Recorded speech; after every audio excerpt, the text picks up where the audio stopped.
I got this stepbrother, Jimbo. He's a nightmare, he's lazy, he's thick-headed, he's stupid, I'll say it, I don't care. Well, this is all happening because my father, he's gotten pretty sick. And guess who's stepping in to fill the role of CEO at my sick father's place? That's right. Jimbo. Hello, everybody. I'm 32, female, have had some crazy things happen in my life.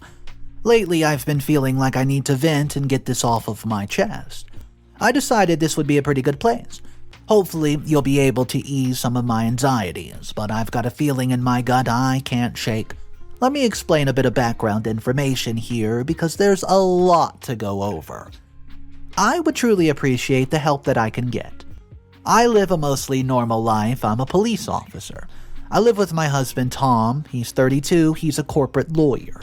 I've always had a great relationship with my father, who runs the family company. He's a great man and has provided me with lots of opportunities over the years, and I'm very, very grateful for him. Unfortunately, I have not always been as fond of the people Dad allows into his life. Case in point, my stepbrother, Jimbo. He's 30, male, and well, my ex-stepmother, Jane, who's Jimbo's mother. Well, let me go ahead and tell you about this. For the life of me, I never saw what Dad saw in Jane, or why he allowed her spoiled, rotten son to ever move in with us. Don't get me wrong. I understand why Dad remarried. He was depressed and lost when Mother passed away, and I was still not quite over grieving my mother's loss when Dad met Jane, and they fell in love. In hindsight, even Dad now admits he married Jane too soon. Dad quickly moved Jane into our home, along with rotten Jimbo, who bullied me and belittled me from day one moving in, pulling pranks on me like literally, farting in my face. Dad always wanted a son that he would often overlook Jimbo's horrible traits and efforts just to get a bit closer to him. Jane and Jimbo both had a habit of sucking all the energy out of a room and making everything about them. I got so sick of it. When we were growing up, Jimbo was the type of kid who would complain about not getting his own cake when it was my birthday. That should show you the type of person I'm dealing with, and his coddling mother, Jane, would always make excuses for his behavior and get him out of any sort of punishment he found himself in. He never had to face consequences for his actions or grow up in any sort of way. As time went on, Dad saw that he and Jane were no match, so they luckily got a divorce. He finally realized she was a moocher who was good for nothing at all, and I celebrated that day. I must admit, sadly, Dad failed to wise up to reality of the fact that Jimbo was just like his horrible mother. Unfortunately, Dad's always tried to maintain a relationship with old Jimbo. Even though now that we're all well into adulthood, Jimbo is still the same as when he was spoiled, self-absorbed teenager. He's lazy, rude. Dad always graciously allowed Jimbo to work an easy job at his company, but truthfully, Jimbo doesn't actually do much of anything. I think Dad just did not want Jimbo to be homeless. Part of Dad's incredible efforts to win the favor of the unappreciative Jimbo was to order a stipulation in his corporate policy that if Dad had ever had some sort of accident, Jimbo could act as the temporary CEO. I thought it was ludicrous from the moment I heard about it, but I was able to push it to the back of my mind because I never thought the situation would ever arise. Unfortunately, I cannot have been more wrong. The other day, I talked to Dad on the phone and he sounded happy and healthy. He's an older gentleman, but he's always maintained a strict diet and exercise plan. He's going to eat fairly healthy diet to begin with because he has a lot of food allergies. As such, he's always put a lot of effort into keeping up a healthy body and healthy mind. He has to be running sharp all the time because he's the CEO. Anyways, when me and Dad were talking, he happened to casually mention that Jimbo would be coming to his house later that evening for dinner. Apparently, Jimbo had offered to cook my dad a meal. While I did not necessarily dwell on the fact at the time, this struck me as a tad bit weird. First, Jimbo never cooked a day in his life until now. I don't know. It just seems strange that suddenly at the age of 30, Jimbo was learning how to cook and offering to cook father a meal. When we were growing up, Jimbo could not even use a microwave without asking somebody for help. Part of me wanted to believe Jimbo was simply wanting to do something nice for Dad. After all Dad had done to help him out over the years, but doing anything nice would be especially uncharacteristic of Jimbo. Still, as weird as I thought this situation was, I kept my mouth shut since Dad sounded excited over the prospect of having his stepson come over and visit and do something nice. I forgot all about this dinner meeting when we got off the phone. Later that evening, I got the horrible news. As soon as I saw on the caller ID that the local emergency room was calling, I knew it had to be bad. A nurse told me that Dad had fallen ill that evening and had to be rushed to the ER. They could not figure out what was wrong with him, and they suggested I get out there quickly. Me and Tom got into the car and went as fast as possible to get to the emergency room. We arrived at Dad's room and saw him sleeping peacefully, but that's when the doctors told us what had happened. Dad wasn't sleeping. He is in a coma. They had tried asking him if he had consumed anything out of the ordinary, but it was late. He was alive, thankfully, but he was completely unresponsive. Essentially, what the doctors were telling us was that they managed to find out absolutely nothing about how or why Dad even slipped into the coma. They did mention, well, the possible likelihood of an extreme allergic reaction based on his symptoms, but they could not determine more than that. I was dumbfounded. That's when Jimbo nonchalantly walked into the room. He didn't seem the least bit concerned about Dad's well-being, and that was how Jimbo always acted, completely and utterly concerned with only himself. Instead of asking how Dad was going or asking me how I was doing, the first thing Jimbo started talking about was something about being the new temporary CEO. Well, I was confused at first, but then I remembered that stupid policy Dad made, and I nearly felt my heart skip a beat. There was no way Jimbo was going to be in control of the company Dad worked so hard his entire life to build. I could not believe this. Jimbo rattled off some more nonsense and completely ignored most of what I said to him. Frankly, I can't even remember what I said. Dealing with Dad's coma and then learning Jimbo was going to take over the family's company was all so overwhelming, and just too much to handle at the moment. Jimbo left the room without even saying goodbye. Me and Tom stayed with Dad until visiting hours were over, and then the nurses made us leave. Now that I'm typing this up for you people reading this, I wanted to get some feedback on this situation as much as I want to trust that Dad knew what he was doing when he appointed Jimbo as the temporary CEO. I can't help but feel like this is a huge mistake. I have a bad feeling Jimbo's only going to run the company into the ground and take all the money with him. He's short-sighted and does not have any idea of the value of hard work or what it means. Aside from that, I can't help but feel suspicious of Jimbo in general regarding the situation. The first time Jimbo ever cooks a meal and it's at Dad's house, yeah, that's pretty weird, right? But the fact that Jimbo cooked a meal for Dad and then Dad just, I don't know, suddenly collapses and ends up in a coma is gnawing away at me. I know that it sounds crazy, but part of me thinks Jimbo is behind this. I can't prove it, but I'm trusting my instincts as a police officer. My gut's gotten me this far in life, and I have to rely on it for quite a bit when I'm working cases on the police force. Another strange thing that happened tonight that I wanted to tell you all about. Jane called earlier and expressed her condolences. I could tell from her tone of voice that was not the real reason that she was calling me. Still, I was polite and thanked her for expressing her condolences for my father's coma, but I had a feeling of suspicion.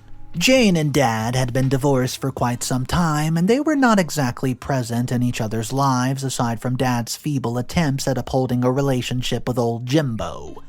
It wasn't like Jane at all calls to give any sort of thought, positive, negative, regarding my father.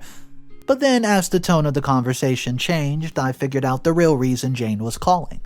She immediately started asking questions about finances and money, which are personal topics to me, especially in regard to Dad's family company. But then Jane started asking about how Jimbo was going to be the CEO, when he would be taking over, and so on. I quickly made up an excuse for why I had to get off the phone. I did not really feel comfortable handing over the stuff like this, all this information to a woman I've never liked. Another thing I noticed is that Jane had clearly been informed of Dad's coma by somebody, because it certainly was not me who told her. I'm guessing Jimbo was excited about getting the chance to take over Dad's company that he went ahead to call Jane and started bragging. I highly doubt that they expressed any sort of sadness over my father in private. Do you guys out there have any comment or advice on the situation? I'm hoping for the best, but I've got a bad feeling about all of it. I don't trust Jimbo and Jane as far as I could throw them. Maybe I sound paranoid or delusional, but I can't help but feel like somehow Jimbo and Jane are to blame for the whole situation. But, as I said before, I can't prove it. It's driving me nuts. Update number 1. Hello everyone, OP here for another update, and I wanted to fill you all in on some crazy news. I'd like to thank everybody who's left kind and supportive comments so far. I'm glad a lot of you saw the reasoning for my suspicions towards Jimbo and Jane. Turns out I had quite a good reason to be suspicious. So, a little background information, as I said before. My husband Tom is a corporate lawyer. Dad has enlisted his help with going over the company's financial statements ever since we've been married. I knew that if we were, seeing any discrepancies in any reports or statements, Tom would be the one to find it.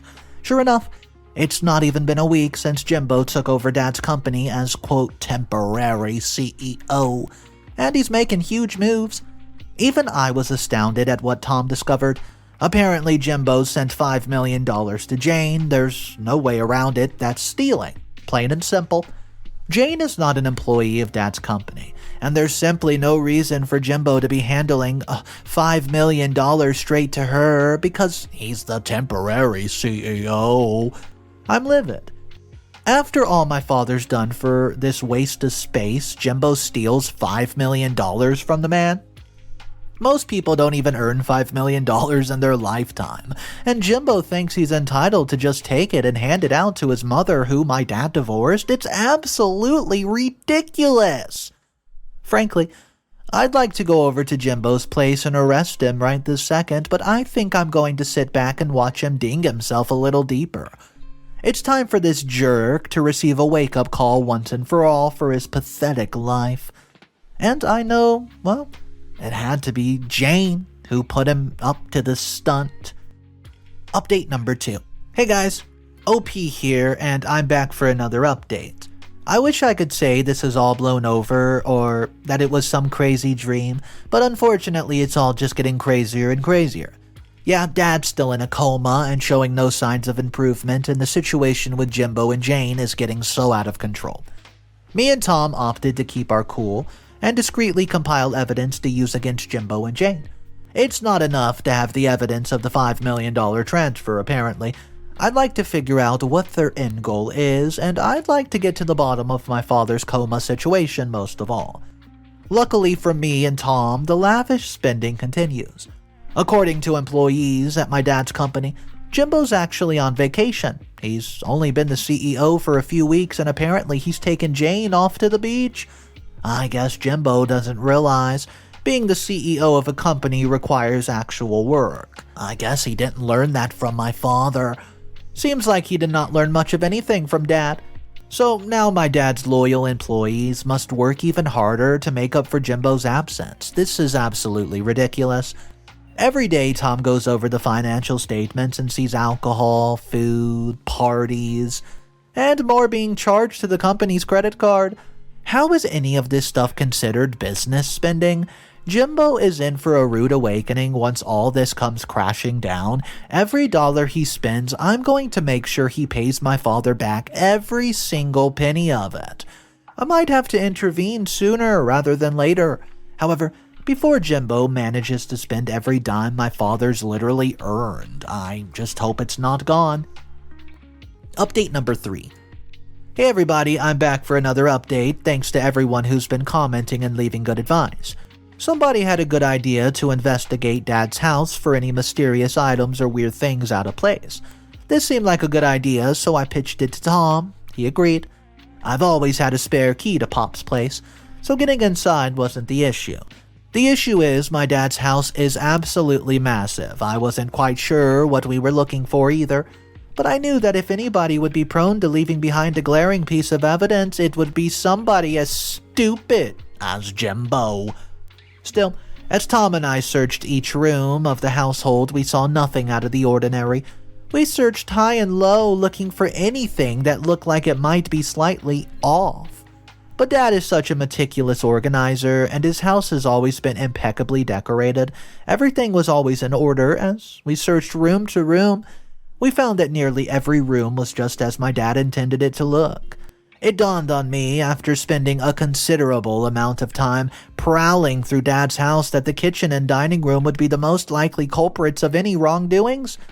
Me and Tom were slightly disappointed to find that even those rooms were mostly in order. Aside from some uncleaned mess from where Dad had obviously slipped into his coma mid-meal, it was clear that Jimbo was definitely in the house and eating with Dad when the accident took place. So, me and Tom were almost this close to just giving up and going back to our house and going back to the drawing board. We had both thought for sure that Dad's house would produce some sort of evidence, but that's when we found the smoking gun. Hiding deep in one of those cupboards in the kitchen was a fresh package of peanuts. That only had a few missing. It had been freshly opened, and I could see that the package of peanuts was recently dated. A package of peanuts in somebody else's home normally would not be a cause for alarm whatsoever, but here's why it's so startling to find in Dad's cupboard. He's almost deathly allergic to peanuts. He's never bought peanuts or consumed peanuts knowingly the entire time I've been alive, and I've once seen him hospitalized from accidentally eating some peanuts when I was a little girl. Luckily, he survived, but he swelled up and looked in pretty rough shape for a while.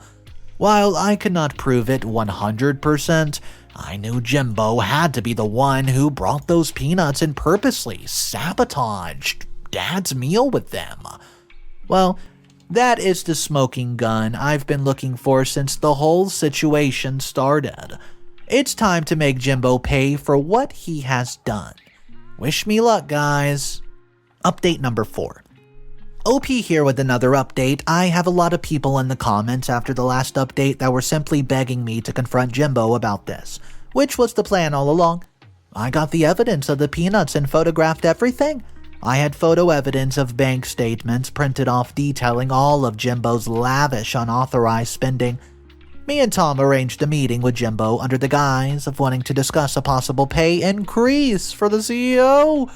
It was a flimsy excuse, I know, but Jimbo fell for it hook, line, and sinker. I guess he thought that we were going to tell him to give himself a raise after working so hard. He had no idea we knew about his little vacation. When we went into his office, which is actually Dad's office, by the way, we sat Jimbo down in the office and told him everything. The look on his face went from smugness to shock and horror. He tried to deny everything, but then me and Tom showed him all of our evidence. Jimbo shut down like a little baby. He knew he's been caught red-handed. We had him cornered right where we wanted him.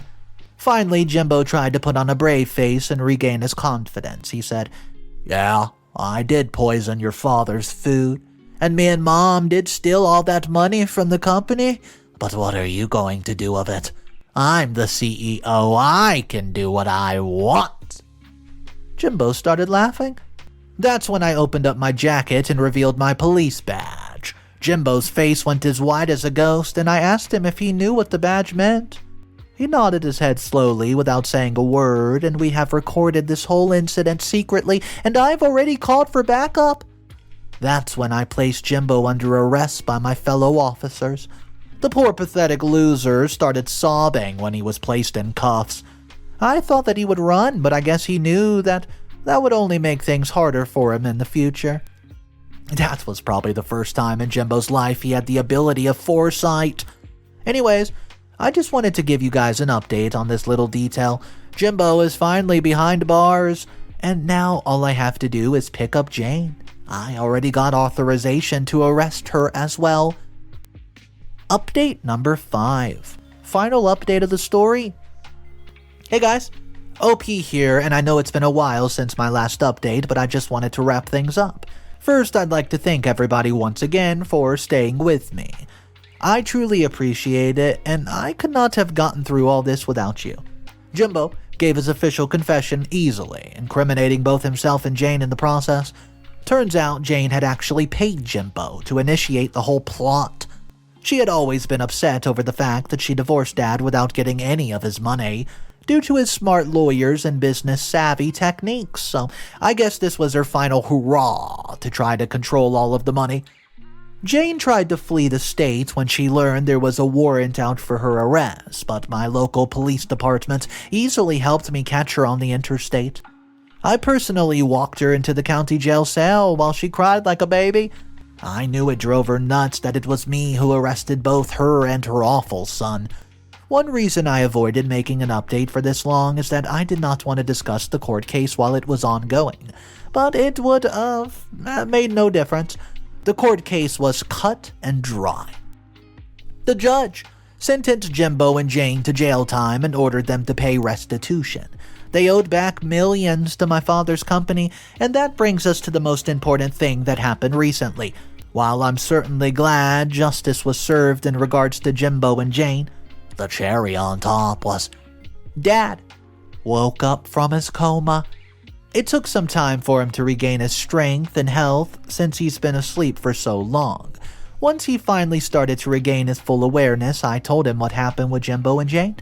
I could tell he was heartbroken that Jimbo had betrayed him in such a manner, but he told me he was proud of me for standing up to Jimbo and Jane and getting to the bottom of the case one way or the other.